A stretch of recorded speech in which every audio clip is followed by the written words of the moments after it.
So then the trick has always been to figure out how to connect something like this with something about ethnic conflict, and I'm not really still sure.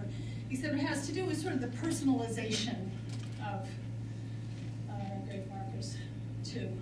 Yeah. So yes. I was just thinking about the gentleman's question in the front. I mean, I'm just kind of. I was thinking in a similar way about the graves of 1941 to 1945. You know, and Catherine Verdery's work on her famous book, The Political Lives of Dead Bodies. I mean, one of the things that book does certain kinds of things, and some of them are more interesting than others, I think. But one of the things that I found really interesting about that book, and one of the things that I took away from it, was the way that desecrating graves was, and talking about the desecration of graves during the Second World War, was one of the ways that various kinds of nationalists inspired further national violence during the wars in the 90s. Right. Yeah. So I would be very curious to know, and maybe you don't know yet in the course of your work, maybe it hasn't come to that point yet, you know, in your work, but it'll be very interesting, I think, to find out how the graves of 1941 to 1945 interact with these graves, and because in many instances, as she shows, there were big projects where people went out, disinterred theirs, and took them to another place to bury them. And I wonder if there are instances that you could find where those two graves are actually in the same, if they were brought to the cemeteries of the wars of the 90s. Do you see what I mean? Yeah.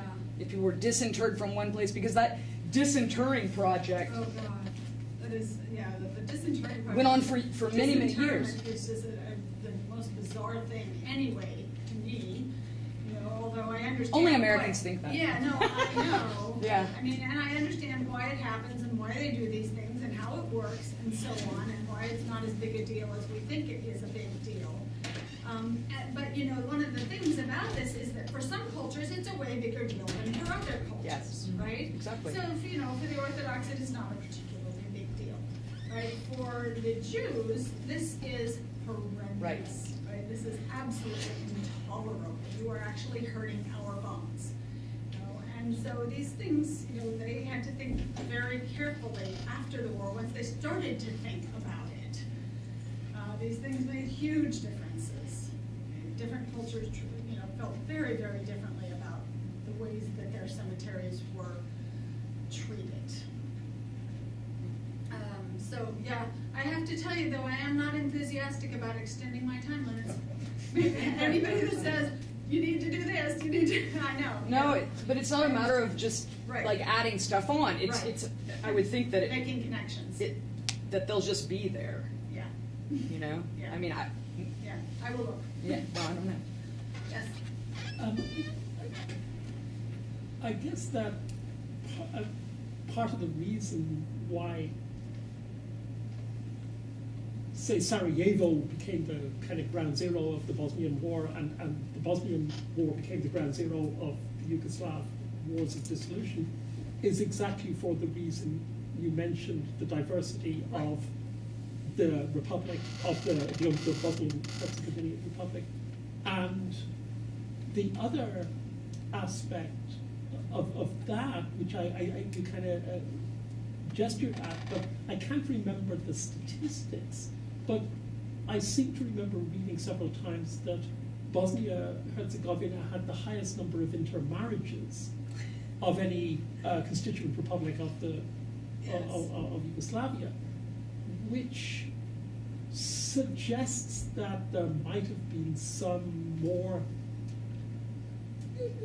like a more complex level of difficulty when it comes to loyalties, when it comes to who fought for what, and when it came to decisions for burial and memorialization. I just wonder if you had thoughts about that, or if you had got some sense. I think about it constantly. Yeah, the intermarriage question is so interesting. The levels of intermarriage are not really as high as some people say, and they're very urban for the most part. But still, it's a huge problem. It's a huge problem, particularly for those few people, right? For that sort of still not very high, and you're right, I don't remember the statistics either, but it's somewhere between 10 and 15% roughly. And so it's not as high as you might think, maybe 15%. But it's, so they leave most of the cemeteries in the hands of the religious communities. And the religious communities say, we don't bury people of other religions. And yet you have these mixed marriages. Right. So what are they supposed to do? Right? Well, as long as they're in a large city, which to be fair, most of them are, they can find a municipal cemetery to be buried in, right? Municipal cemeteries in Bosnia and Herzegovina still have segregated sections. So they had sections, I don't know if you remember the one that I showed of all the white ones that had a little M next to it. Well, it had a little green marker that said M. So they had, that was the Muslim section. And then there was a Catholic section, then there's a Orthodox section, then there's the Jewish section, then there's the Protestant section, right? And there's the atheist section, right? Mixed marriages are stuck in the atheist section, right? So this grave marker is from Zenica in the municipal cemetery in the atheist section, although it's perfectly clear that they are not atheists. Right? So, and you know, this is a pretty recent one. They're not even dead yet, right? They've got their grave marker all set up. They're ready to be buried whenever it is that they should die, but they have to be in the atheist section. That's it. And they are not atheists, right? So, I mean, this is a problem. I'm personally very offended by this myself, but it's none of my business. I don't live there, you know, but I think it's a problem. Yeah. And again, there were a few of these places like where the Muslims would say, okay, your wife can be buried here, but she can't show that she's not a Muslim. You know, you could only tell by her name, because her name was Mira Drenovac and not Fatima. Right? So you can see it, but that's it. And the Catholics would do the same. The Catholics said, no, we're not being, well, Muslim men didn't marry. But outside faith, or maybe they did sometimes, but they did not marry them in Catholic cemeteries. It just didn't happen. So this is how it worked. Yeah.